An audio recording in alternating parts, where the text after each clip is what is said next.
I booked a place for $17, but ended up spending almost $500. This is part three of how I tried to save money, but ended up paying 10 times more. My new hotel was already waiting for me, but it was an hour away from the cockroach den.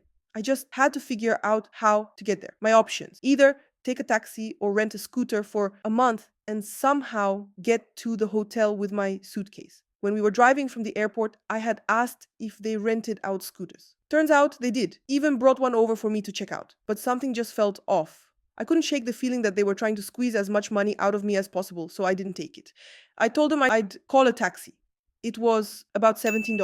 But the owner kept pushing, offering to drive me for $30, saying it was a good price. I wasn't budging. At this point, I was already feeling irritated. And these people didn't seem so friendly anymore. Eventually, I bargained with them. I said either they take me for $18 or I'm calling a taxi for $17. They reluctantly agreed, but after I paid, they had the nerve to ask for another 50 cents. I flat out refused and told them I'd just take the taxi if they kept pushing.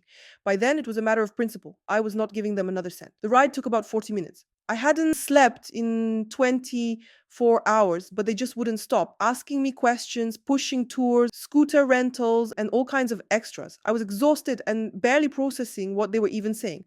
When we finally arrived at the hotel, I was in shock.